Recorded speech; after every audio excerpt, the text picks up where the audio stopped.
नमस्कार दोस्तों, आज हम इस वीडियो में आपके साथ डिस्कस करेंगे इंजीनियरिंग ड्राइंग में इस्तेमाल होने वाले इम्पोर्टेंट इंस्ट्रूमेंट के बारे में, जिसका नाम है सेट स्क्वायर।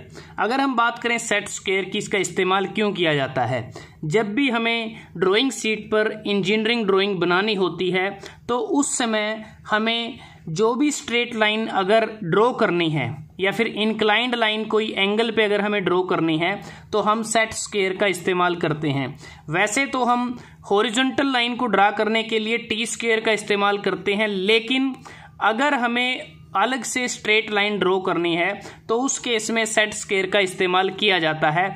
इसके अतिरिक्त हम सेट स्क्वायर की मदद से परपेंडिकुलर लाइन, पैरेलल लाइंस या किसी भी एंगल पर इंक्लाइंड लाइन को हम ड्रॉ कर सकते हैं। तो यहाँ अगर आप इस डायग्राम में देखें, ये जो टी स्क्वायर है इसकी मदद से हम हॉरिजॉन्टल लाइन ड्रा करते हैं, लेकिन जो भी सेट स्क्वायर है अगर आप देखें यहाँ अलग अलग एंगल पर हम लाइंस को ड्रा कर सकते हैं। जैसे यहाँ पर हमने दो सेट स्क्वायर का इस्तेमाल किया है, 15 डिग्री पर एक स्ट्रेट लाइन लगाई है। उसके बाद ये एक सेट स्क्वायर का इस्तेमाल किया है तो जिसकी मदद से हमने 30 डिग्री एंगल पर एक स्ट्रेट लाइन लगाई है। तो इसकी मदद से हम जो भी एंगल 15 डिग्री के मल्टीपल होते हैं, चाहे वो 75 डिग्री है, 120 डिग्री है, 150 डिग्री है, 165 डिग्री है, तो वो सभी लाइनें हम सेट स्क्वायर की मदद से ड्रॉ कर सकते हैं, जिसमें हम जो भी एंगल हैं, जैसे देखें हम 30 डिग्री, 45 डिग्री, 60 डिग्री, 90 डिग्री, तो इस केस में 120 डिग्री, 150 डिग्री, 135 डिग्री, तो इस केस में सिर्फ एक ही सेट स्क्वायर का इस्तेमाल किया जाता है। लेकिन जो इसके अतिरिक्त जो एंगल हैं जो 15 डिग्री के मल्टीपल में होते हैं, उसके लिए हमें डबल या 2 सेट स्क्वायर का इस्तेमाल करते हैं। अब बात करते हैं कि जो सेट स्क्वायर है वो कितने प्रकार का होता है।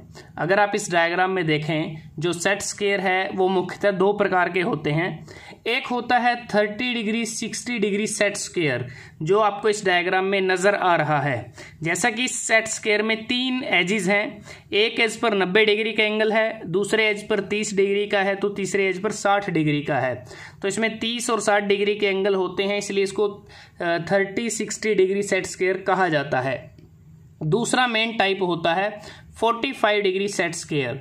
तो इसमें क्या है कि इसके 2 एजेस पर 45 डिग्री का एंगल होता है और एक एज पर 90 डिग्री का होता है। और ये जो सेट स्क्वायर होते हैं, अगर मटेरियल की बात करते हैं, ये प्लास्टिक के भी बने हो सकते हैं और सेल्यूलोइड के भी ये बने हो सकते हैं। जो ट्रांसपेरेंट सेल्यूलोइड से बने सेट स्क्वायर हैं उनको मुख्यतः प्रयोग किया जाता है। अब बात करते हैं कि इनकी जो लेंथ है, क्योंकि वैसे तो ये अलग अलग या डिफरेंट लेंथ में अवेलेबल होते हैं, लेकिन जो मोस्ट सूटेबल जो लेंथ रहती है, जो 30 डिग्री और 60 डिग्री सेट स्क्वायर होता है, उसकी जो लेंथ होती है वो 250 mm होती है। और जो 45 डिग्री सेट स्क्वायर होता है उसकी जो मोस्ट सूटेबल जो लेंथ रहती है वो 200 मिलीमीटर रहती है। अगर हम सेट स्क्वायर को देखें, इसके अंदर यहाँ पर देखें कि कुछ सेट स्क्वायर हैं जिसके अंदर फ्रेंच कर्व बनी होती है, कुछ के अंदर प्रोटेक्टर बना होता है। क्योंकि जो फ्रेंच कर्व होती है इसका प्रयोग हम जो स्मूथ कर्व या फिर आर्क को ड्रा करने के लिए करते हैं, क्योंकि जिसे हम कंपास की मदद से नहीं ड्रा कर पाते तो हम फ्रेंच कर्व का इस्तेमाल कर लेते हैं। और जो प्रोटेक्टर है इसका प्रयोग हम एंगल को मेज़र करने के लिए इसका इस्तेमाल करते हैं।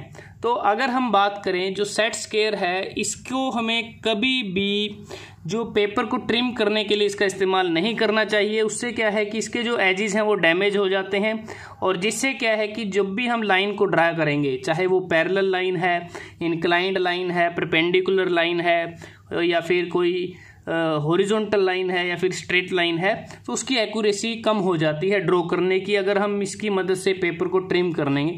तो इसलिए पेपर को ट्रिम करने से हमें बचना चाहिए सेट स्क्वायर की मदद से। तो दोस्तों, आज हमने इस वीडियो में आपके साथ डिस्कस किया important engineering drawing instrument set square के बारे में। अगर आपको वीडियो अच्छा लगा, आप इसको लाइक कर सकते हैं, शेयर कर सकते हैं अपने दोस्तों के साथ, स्टूडेंट्स के साथ, और जल्दी हाजिर होते हैं एक नए वीडियो के साथ। तब तक के लिए धन्यवाद। आपका दिन शुभ रहे।